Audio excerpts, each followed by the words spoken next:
প্রিয় শিক্ষার্থী বন্ধুরা, আশা করি তোমরা যে যেখানে আছো ভালো আছো, সুস্থ আছো, স্বাস্থ্যবিধি মেনে যার যার ঘরে অবস্থান করছো।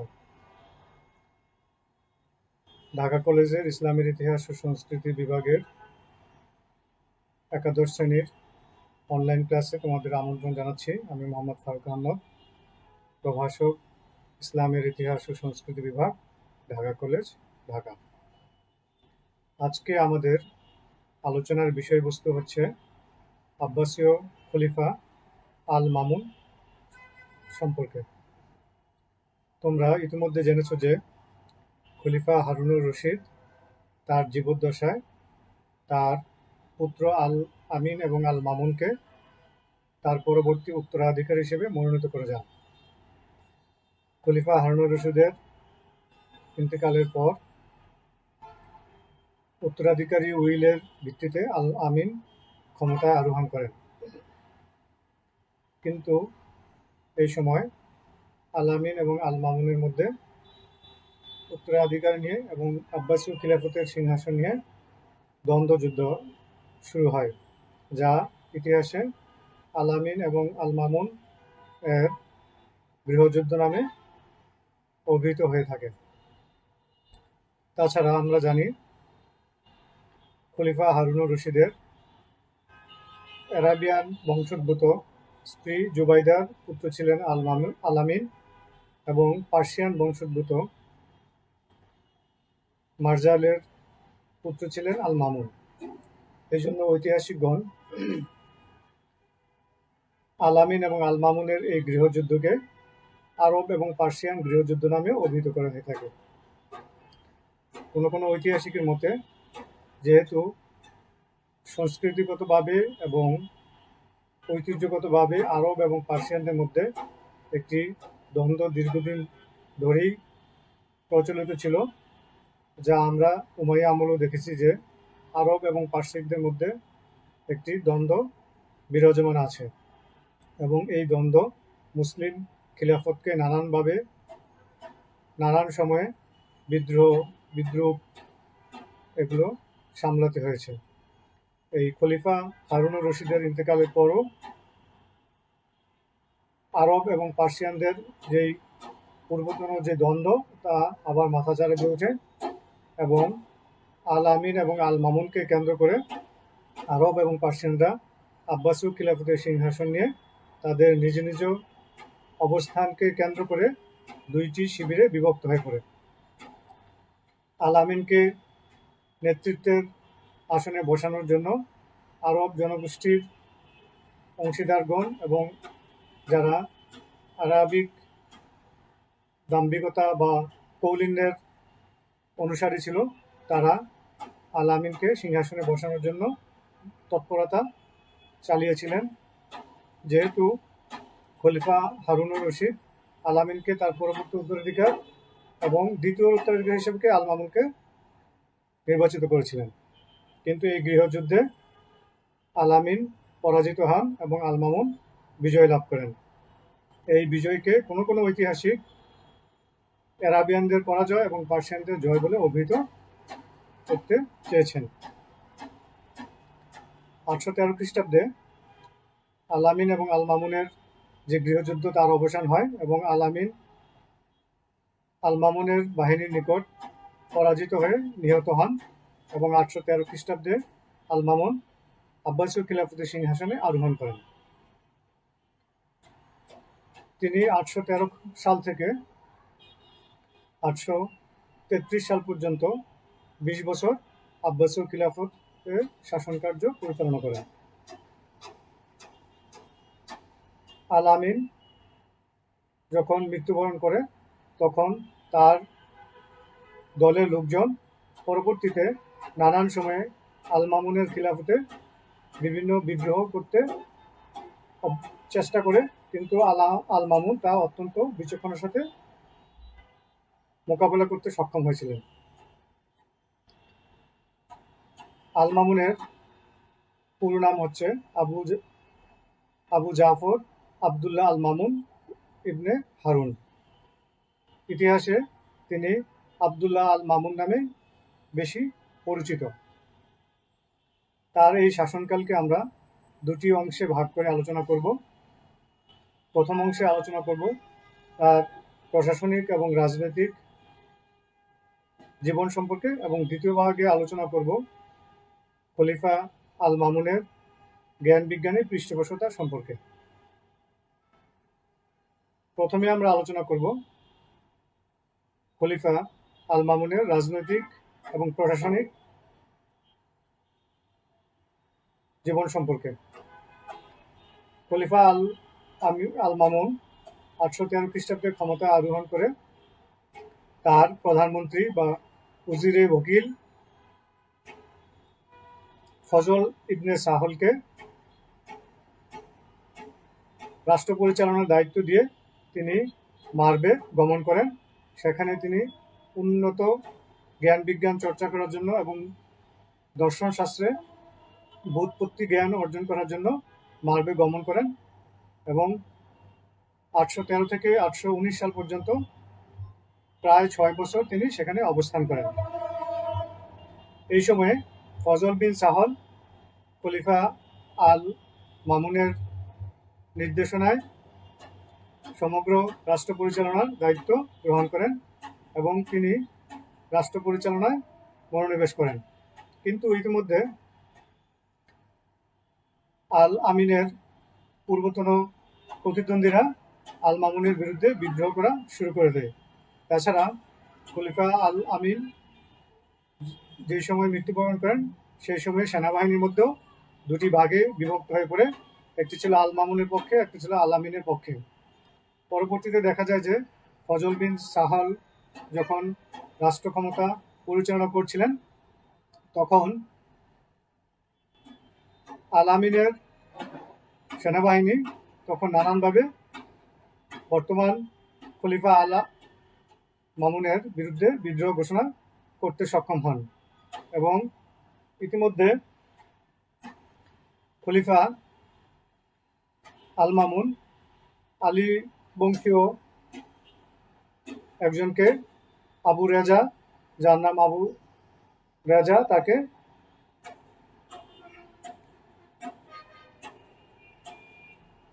আলী বংশীয়দের ইমাম বলে ঘোষণা করেন। এই ঘোষণার ফলে বাগদাদে তার চাচা ইব্রাহিম বিদ্রোহ ঘোষণা করে। তাছাড়া সিরিয়া, মিশর এবং মক্কায় খলিফা আল মামুনের বিরুদ্ধে বিদ্রোহ দেখা দেয়। এই সময় তিনি 619 খ্রিস্টাব্দে মার থেকে বাগদাদে ফিরে আসেন এবং বিদ্রোহীদেরকে কঠোর হস্তে দমন করেন। তিনি বাগদাদের বিদ্রোহী ইব্রাহিমকে পরাজিত করেন এবং 619 খ্রিস্টাব্দে সমগ্র ক্ষমতা নিজ হস্তবদ্ধ করেন এবং তিনি নিজে শাসন কার্য পরিচালনার জন্য মনোনিবেশ করেন। সিরিয়া, ইরাক এবং মক্কায় যে সকল বিদ্রোহীরা বিদ্রোহ ঘোষণা করেছিল তাদের বিরুদ্ধে কঠোর অবস্থান নেন এবং এই বিদ্রোহগুলো তিনি সুন্দরভাবে সুশৃঙ্খলভাবে দমন করতে সক্ষম হয়েছিলেন এবং আব্বাসীয় খিলাফতকে দীর্ঘস্থায়ী করতে সক্ষম হয়েছিলেন। এভাবে প্রাথমিক অবস্থায় খিলাফতের প্রথম অবস্থায় আল আমিন খলিফা আল মামুন নানান বিদ্রোহের সম্মুখীন হন এবং তা খুব সুন্দরভাবে এবং সাবলীলভাবে তার বিদ্রোহগুলো তিনি দমন করতে সক্ষম হয়েছিলেন এবং সাম্রাজ্যকে সুদৃঢ় ভিত্তির উপরে প্রতিষ্ঠা করতে সক্ষম হয়েছিলেন। তাছাড়া তিনি বাইজেন্টাইন সম্রাটের বিরুদ্ধে অভিযান পরিচালনা করেছিলেন এবং ক্রিট এবং সিসিলি নামক দুটি দ্বীপ তিনি দখল করতে সক্ষম হয়েছিলেন। তাছাড়া সেই সময়ে আজারবাইজান, আর্মেনিয়া অঞ্চলে যে মুসলিম সাম্রাজ্যের সীমান্তবর্তী অঞ্চলগুলোয় আর্মেনিয়ান এবং আজারবাইজানের স্থানীয় লোকজন বিদ্রোহ ঘোষণা করে তিনি সেই বিদ্রোহগুলো কঠোর হস্তে দমন করেন এবং তাদেরকে মুসলিম সাম্রাজ্যের গভর্নরকে কর দিতে বাধ্য করেন। এভাবে তিনি অভ্যন্তরীণ যে বিশৃঙ্খলা এবং বিদ্রোহ তা সমাধান করেন এবং রাষ্ট্রের অর্থনৈতিক ভিত্তিকে একটি সমৃদ্ধশালী কোষাগারে রূপান্তরিত করেন। এসবের পর তিনি রাষ্ট্রের জ্ঞান বিজ্ঞানের দিকে মনোনিবেশ করেন। ইতিহাসে আব্বাসীয় খলিফা আল মামুন তার জ্ঞান বিজ্ঞানের পৃষ্ঠপোষকতার জন্য বিখ্যাত, এবং তার যে জ্ঞান বিজ্ঞানের যে পৃষ্ঠপোষকতা তা পরবর্তীতে মানব সভ্যতার জ্ঞান বিজ্ঞানের ইতিহাসে অত্যন্ত গুরুত্বপূর্ণ অবদান রেখেছে বলে ঐতিহাসিকরা অভিমত ব্যক্ত করেছেন। এখন আমরা আলোচনা করব খলিফা আল মামুনের জ্ঞান বিজ্ঞানে অবদান সম্পর্কে। খলিফা আল মামুনের জ্ঞান বিজ্ঞানের অবদানের ক্ষেত্রে সবচেয়ে বড় অবদান হচ্ছে বাইতুল হিকমা নামক প্রতিষ্ঠান প্রতিষ্ঠা করা। তাছাড়া তিনি নিজেও যুক্তিশীল এবং যুক্তিবাদী মননশীলতার অধিকারী ছিলেন। তিনি নিজে দর্শন চর্চা করতেন এবং জ্ঞান বিজ্ঞানের বিভিন্ন শাখায় তার ব্যুৎপত্তি জ্ঞান ছিল, এবং তিনি বিভিন্ন পণ্ডিতদের সাথে আলোচনায় বসতেন এবং তাদের সাথে বিভিন্ন লেকচার, সিম্পোজিয়াম, সেমিনারে অংশগ্রহণ করতেন। তাছাড়া তিনি বাইতুল হিকমা প্রতিষ্ঠা করার মাধ্যমে জ্ঞান বিজ্ঞানের উন্নত করার জন্য প্রচুর অর্থ ব্যয় করেন। বাইতুল হিকমার 3টি অংশ ছিল। প্রথম অংশটি হচ্ছে অনুবাদ কেন্দ্র, একটি ছিল অনুবাদ কেন্দ্র, আরেকটি ছিল গ্রন্থাগার, আরেকটি ছিল পাঠশালা বা শিক্ষায়তন। অনুবাদ কেন্দ্র ছিল সবচেয়ে উন্নততর একটি অনুবাদ কেন্দ্র। আমরা ইতিমধ্যে জেনেছি যে খলিফা আবু জাফর আল মনসুর এবং খলিফা হারুনুর রশিদ জ্ঞান বিজ্ঞানের পৃষ্ঠপোষকতার জন্য প্রাচীন গ্রিক সাহিত্য, চিকিৎসা বিজ্ঞান এবং দর্শনশাস্ত্র এবং প্লেটো এবং এরিস্টটলের যে সকল দার্শনিক গ্রন্থগুলো ছিল সেগুলো অনুবাদ করার জন্য তারা একটি অনুবাদ কেন্দ্র প্রতিষ্ঠা করেছিলেন। পরবর্তীতে খলিফা আল মামুন তা বাইতুল হিকমার অন্তর্গত করেন এবং তিনি অনুবাদ কেন্দ্রকে সুপ্রতিষ্ঠিত করেন, এবং সেই অনুবাদ কেন্দ্রে প্রাচীন পার্সিয়ান, ভারতীয় এবং গ্রিক যে সকল মৌলিক গ্রন্থ ছিল সেই মৌলিক গ্রন্থগুলো আরবিতে অনুবাদ করার জন্য লোক নিয়োগ করেন, এবং এই অনুবাদ কেন্দ্রের প্রধান ছিলেন হুনায়ন ইবনে ইসহাক। তার নেতৃত্বে অনুবাদ কেন্দ্র পরিচালিত হতো এবং প্রাচীন যত সকল মৌলিক গ্রন্থগুলো ছিল তা এখানে অনুবাদ করা হয়। ফলে গ্রিক দর্শন মুসলিম দর্শনের উপর বিশেষ প্রভাব বিস্তার করে, এবং এই প্রভাব বিস্তারের উপর কেন্দ্র করে পরবর্তীতে দেখা যায় যে খলিফা আল মামুনের সময় মুতাজিলা নামক একটি যুক্তিশীল এবং যুক্তিবাদী সম্প্রদায়ের উদ্ভব হয়।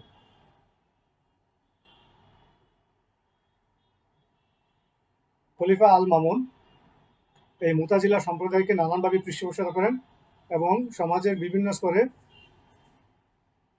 যুক্তিবাদী দর্শনকে প্রতিষ্ঠা করার জন্য তিনি রাজনৈতিকভাবে এবং রাষ্ট্রীয়ভাবে তাদেরকে পৃষ্ঠপোষকতা করেন, এবং তাদের যে সকল দায়ী ছিল তাদেরকে পৃথিবীর বিভিন্ন প্রান্তরে দায়ী হিসেবে নিয়োগ করেন।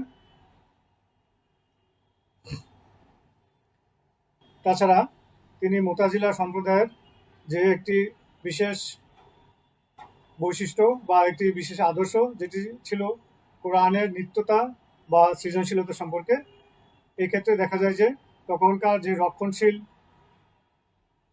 শাস্ত্রবিদরা ছিল, বিশেষ করে ফকিরগণ, তারা রক্ষণশীল ফকিরগণ মুতাজিলাদেরকে ভালো চোখে নেননি।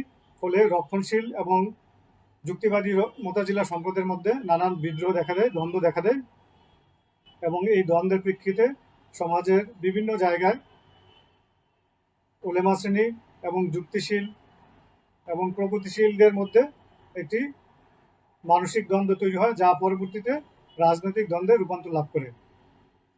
এই প্রেক্ষিতে দেখা যায় যে তখনকার বিখ্যাত রক্ষণশীল ইমাম ইবনে আহমদ ইবনে হাম্বলকে খলিফা আল মামুন বন্দী করেন এবং তাকে নির্যাতন করা হয় বলে ইতিহাসে তিনি সমালোচিত হয়ে আছেন। তাছাড়া সেই সময়ে মুতাজিলা সম্প্রদায়কে বিশেষ সুযোগ সুবিধা দেওয়ার ফলে সমাজে তারাও নানান রকমের বিশৃঙ্খলা তৈরি করে এবং রক্ষণশীল উলেমা শ্রেণীদের বিরুদ্ধে তারা নানানভাবে যুক্তি তুলে ধরে এবং উপস্থাপন করে এই ফলে সমাজের সামাজিক শ্রেণীবিন্যাসের মধ্যে কিছু অসামঞ্জস্যতা দেখা দেয়, যা পরবর্তী শাসকদের ইতিহাসে এর বিরূপ প্রতিক্রিয়া লক্ষ্য করা যায় এবং বাগদাদের আব্বাসীয় খিলাফতের যে বিশাল সাম্রাজ্য তা ভাঙনের পিছনেও এই দ্বন্দ্বগুলো পরবর্তীতে কাজ করেছে বলে কিছু কিছু ঐতিহাসিক তাদের মতামত ব্যক্ত করেছেন। এবার আমরা আলোচনা করব গ্রন্থাগার সম্পর্কে। বাইতুল হিকমার অন্তর্গত একটি বিশাল আকৃতির গ্রন্থাগার ছিল। সেই গ্রন্থাগারে প্রাচীন যত মৌলিক গ্রন্থ ছিল, বিশেষ করে গ্রিক, হেলেনিক এবং হেলেনিস্টিক যুগের যে সাহিত্য, বিজ্ঞান এবং দর্শনের যে সকল মৌলিক গ্রন্থ ছিল, তাছাড়া ভারতীয় জ্যোতিষশাস্ত্র এবং পার্সিয়ান যে প্রাচীন ঐতিহ্যবাহী তাদের সংস্কৃতি ছিল এবং জরথুস্ট্রবাদের যে ধর্মীয় চেতনাবোধ ছিল এবং তাদের যে যুক্তিশীল দর্শনগুলো ছিল, সেই মৌলিক গ্রন্থগুলো সংগ্রহ করা হয় এবং এগুলোকে ভাষান্তর করে বিভিন্ন ভাষায়, বিশেষ করে আরবি ভাষায় রূপান্তরিত করা হয়। এই মৌলিক গ্রন্থগুলো এবং ভাষান্তরিত গ্রন্থগুলো একটি বিশাল গ্রন্থাগার প্রতিষ্ঠা করা হয়।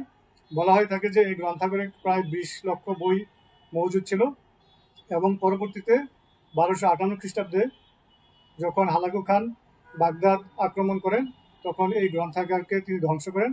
এই গ্রন্থাগার ধ্বংস করার পরও এখানে প্রায় 1,40,000 বই বিদ্যমান ছিল বলে ঐতিহাসিকরা মনে করেন। এ থেকে প্রমাণিত হয় যে খলিফা আল মামুন তার গ্রন্থাগারকে সমৃদ্ধশালী করেন এবং পৃথিবীর বিভিন্ন জায়গার মৌলিক যে সকল গ্রন্থগুলো ছিল তা সংগ্রহ করেন এবং তা আরবি ভাষায় অনুদিত করেছিলেন। আমরা জানি, এবার আমরা আলোচনা করব শিক্ষায়তন বা পাঠশালা সম্পর্কে। আমরা জানি সেই সময়কার শিক্ষা ব্যবস্থা ছিল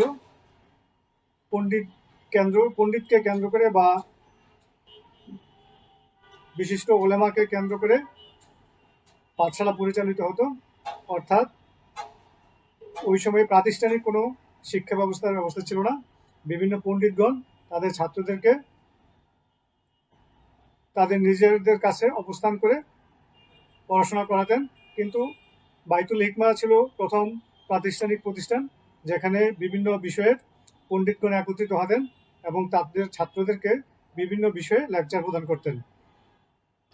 এভাবে ইসলামের ইতিহাসে প্রথম প্রাতিষ্ঠানিক বিশ্ববিদ্যালয় এর সমমান একটি প্রতিষ্ঠান গড়ে তোলেন এবং এই প্রতিষ্ঠানেই পৃথিবীর বিভিন্ন অঞ্চল থেকে ছাত্ররা এখানে এসে পণ্ডিতদের লেকচার শুনতেন এবং তা পরবর্তীতে নিজামিয়া বিশ্ববিদ্যালয় স্থাপনের একটি ভিত্তিপ্রস্তর স্থাপন করেছিলেন বলে ঐতিহাসিকরা মনে করেন। যা আমরা দেখব যে ইসলামের ইতিহাসে প্রথম বিশ্ববিদ্যালয় হচ্ছে নিশাপুরের নিজামিয়া বিশ্ববিদ্যালয়, যা নিজামুল মুলক তুসি প্রতিষ্ঠা করেছিলেন। তার ভিত্তি ছিল বাইতুল হিকমার এই শিক্ষায়তন। এবার আমরা আলোচনা করব বাইতুল হিকমায় যে সকল বিষয় সম্পর্কে বিস্তারিত জ্ঞান পরিচালনা করা হয়েছিল, বিশেষ করে জ্ঞান বিজ্ঞানের বিভিন্ন শাখায় তাদের বিভিন্ন বিজ্ঞানী, চিকিৎসাবিদ, জ্যোতির্বিদ এবং ভূগোলবিদের যে সকল অবদান ছিল সে সম্পর্কে। প্রথমে আমরা আলোচনা করব রসায়নশাস্ত্র সম্পর্কে। বাইতুল হিকমার একটি সবচেয়ে বড় অবদান হচ্ছে রসায়নশাস্ত্রের অবদান। সেই সময়ে মুসলিম পণ্ডিতগণ রসায়নশাস্ত্র সম্পর্কে তাদের দৃষ্টিভঙ্গি, এবং আমরা ইতিমধ্যে জানিয়েছি যে উমাইয়া আমলে রসায়নশাস্ত্রের ব্যাপক উন্নতি হয় এবং সেই ধারাবাহিকতায় বাইতুল হিকমার অন্তর্গত রসায়নবিদগণ তাদের পূর্বতন জ্ঞানকে অধিকতর বিস্তার লাভ করেন। তাছাড়া গ্রিক প্রাচীন গ্রন্থগুলো অনুবাদ করার ফলে তারা প্রাচীন যে গ্রিক যে রসায়ন শাস্ত্রের যে বিভিন্ন দিকগুলো ছিল তা আত্মস্থ করেন এবং তার সাথে বর্তমান সময়ের জ্ঞানের সংযোগ সাধন করে রসায়ন শাস্ত্রকে একটি উন্নততর অবস্থান পৌঁছাতে সক্ষম হন।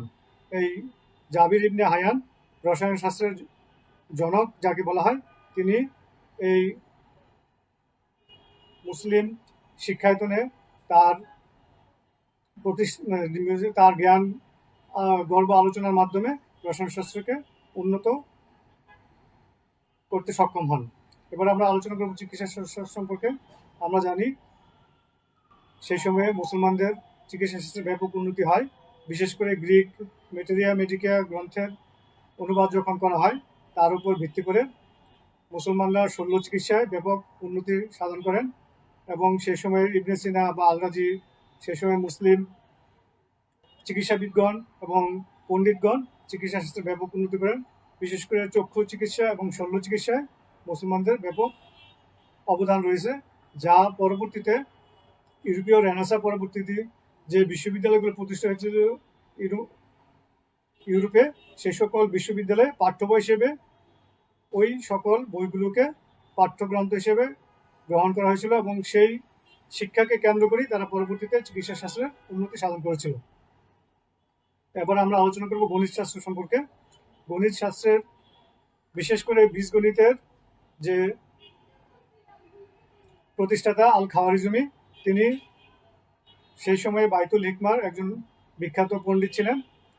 তিনি গণিত শাস্ত্রকে একটি উন্নততর জ্ঞানের শাখা হিসেবে প্রতিষ্ঠা করতে সক্ষম হয়েছিলেন। তিনি একাধারে ছিলেন গণিত শাস্ত্রবিদ, জ্যোতির্বিদ এবং চিকিৎসাবিদ। তিনি বীজগণিত, পাটিগণিত এবং ত্রিকোণমিতির তিনটি ধারাকে উৎকৃষ্টতায় পৌঁছাতে সক্ষম হয়েছিলেন। এজন্য গণিত শাস্ত্রের জনক হিসেবে আল খাওয়ারিজমির নাম পৃথিবী বিখ্যাত হয়ে আছে। দর্শন শাস্ত্র সম্পর্কে আলোচনা করব। আল-কিন্দিকে বলা হয় আরব দার্শনিকদের পিতা হিসেবে অভিহিত করা হয়। তিনি বাইতুল হিকমার একজন বিশেষ পণ্ডিত ছিলেন। তিনি খলিফা আল মামুনের নিকট থেকে বিশেষ প্রণোদনা এবং পেয়েছিলেন এবং তাকে সার্বিকভাবে আল মামুন সহযোগিতা করেছিলেন। এবং খলিফা আল মামুন নিজে আল-কিন্দির সাথে বিভিন্ন বিষয়ে পরামর্শ করতেন এবং তার কাছ থেকে লেকচার শুনতেন এবং দুইজনে যৌক্তিক তর্কে লিপ্ত হতেন এবং এভাবে তিনি দার্শনিক চিন্তাধারাকে রাষ্ট্রের সর্বত্র পৌঁছে দেওয়ার জন্য যে মুতাজিলা সম্প্রদায়ের প্রতিষ্ঠা হয়েছিল তার পৃষ্ঠপোষকতা করেছিলেন। এবং সেই সময়ে যে সকল দার্শনিকগণ ছিলেন তাদেরকে তিনি নানানভাবে পৃষ্ঠপোষকতা করেছেন। এবার আমরা আলোচনা করব জ্যোতির্বিদ্যা সম্পর্কে। খলিফা আল মামুনের সবচেয়ে অন্যতম একটি বড় অবদান হচ্ছে জ্যোতির্বিদ্যায় অবদান।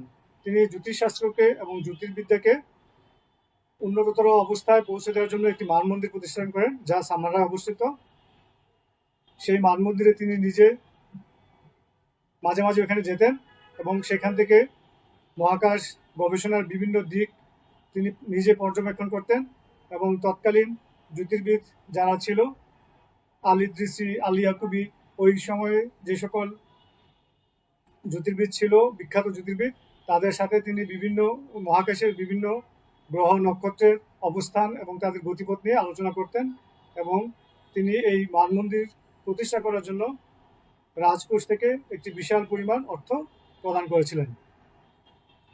তাছাড়া খলিফা আল মামুনের সময় ফিকহ শাস্ত্র এবং হাদিস শাস্ত্রের ব্যাপক উন্নতি সাধিত হয়।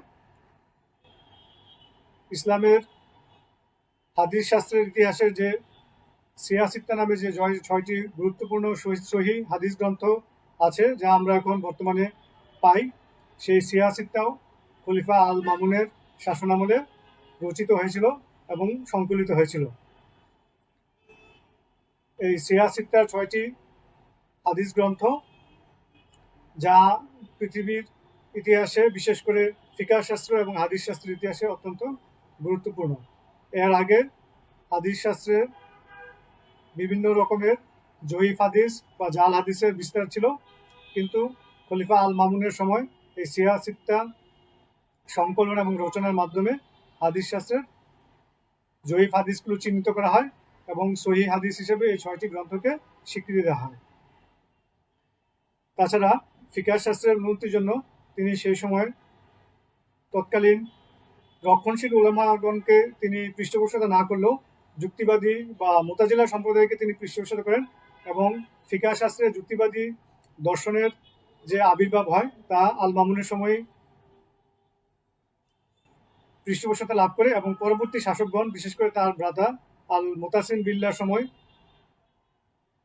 এই মুতাজিলা সম্প্রদায় বিশেষ সুযোগ সুবিধা লাভ করে এবং এই সময়ে যুক্তিবাদী বা মুতাজিলা সম্প্রদায়ের যে ফিকাহ শাস্ত্র আছে সেই যুক্তিবাদী ফিকাহ শাস্ত্রের ব্যাপক উন্নতি সাধিত হয়। যদিও এই সময় রক্ষণশীল ওলামাগণ তাদেরকে নানানভাবে বিদ্রুপ করা হতো, নানানভাবে অবহেলা করা হতো এবং কোনো কোনো সময় বা আহমদ ইবনে হাম্বলের মতো প্রথিতযশা ব্যক্তিদেরকে নিগৃহীত করা হয়েছিল বলে ঐতিহাসিকরা মনে করেন। তারপরেও সেই সময়ে যুক্তিবাদী ফিকাহ শাস্ত্রের উদ্ভব হয় এবং পরবর্তীতে ক্রমবিকাশের ক্ষেত্রে খলিফা আল মামুনের অবদান অনস্বীকার্য। এবার আমরা আলোচনা করব ভূগোল শাস্ত্র সম্পর্কে। সেই সময়ে খলিফা আল মামুন পৃথিবীর মানচিত্র অঙ্কনের জন্য আল ইদ্রিসিকে নির্দেশ প্রদান করেন এবং ভূগোলবিদ আল ইদ্রিসি খলিফা আল মামুনের নির্দেশে পৃথিবীর একটি সুন্দর মানচিত্র অঙ্কন করেন, যাকে কেন্দ্র করে পরবর্তীতে স্পেনীয়রা বা সেই সময়কার স্পেনীয় নাবিক কলম্বাস আমেরিকা আবিষ্কার করতে সক্ষম হয়েছিলেন। এই আল ইদ্রিসির যে মানচিত্র, এই মানচিত্রকে কেন্দ্র করেই তারা আটলান্টিক মহাসাগর পাড়ি দেওয়ার যে চিন্তা করেছিল তা ওই আল ইদ্রিসির অঙ্কিত মানচিত্রের ভিত্তিতেই তারা পরবর্তীতে আমেরিকা আবিষ্কার এবং ভারতবর্ষে জলপথে আসার যে রাস্তা তা আবিষ্কার করতে সক্ষম হয়েছিলেন। এভাবে জ্ঞান বিজ্ঞানের বিভিন্ন শাখায় বাইতুল হিকমা তথা খলিফা আল মামুনের অবদান অনস্বীকার্য এবং এই বাইতুল হিকমার যে অবদান তাকে কেন্দ্র করেই পরবর্তীতে মুসলমান সম্প্রদায় যে জ্ঞান বিজ্ঞানের প্রচার এবং প্রসার করে এবং পরবর্তী ওসমানীয় খিলাফতের সময় তা আরও সুপ্রতিষ্ঠিত হয় এবং বিস্তার লাভ করে এবং তারই প্রেক্ষিতে দেখা যায় যে ওসমানীয়রা যখন কনস্টান্টিনোপল বিজয় করে, এই কনস্টান্টিনোপল বিজয়ের পর মুসলিম যে শিক্ষা ব্যবস্থা তা ইউরোপে প্রচার হতে থাকে এবং এই ইসলামী জ্ঞানের উপর ভিত্তি করে ইউরোপে রেনেসাঁর সৃষ্টি হয় এবং এই রেনেসাঁ পরবর্তী যে বিশ্ববিদ্যালয়গুলো প্রতিষ্ঠা হয়েছিল ইউরোপে, সেই বিশ্ববিদ্যালয়ে যে সকল পাঠ্য বই তাদের ছিল, এই অধিকাংশ পাঠ্য বই ছিল বাইতুল হিকমা এবং তার পরবর্তীতে আব্বাসীয় খলিফা এবং পরবর্তীতে ওসমানীয় খিলাফতের সময় মুসলিম গবেষকগণ যে সকল গ্রন্থ রচনা করেছিলেন তার ভিত্তিতেই ইউরোপীয় বিশ্ববিদ্যালয়গুলোর পাঠ্যসূচি নির্ধারিত হয়েছিল এবং এই জ্ঞানকে কেন্দ্র করেই ইউরোপের বিশ্ববিদ্যালয়গুলো তাদের ছাত্রদেরকে পড়াশোনা করাতো এবং পৃথিবীর বিভিন্ন প্রান্তরে তাদের এই জ্ঞানকে ছড়িয়ে দিয়েছিল।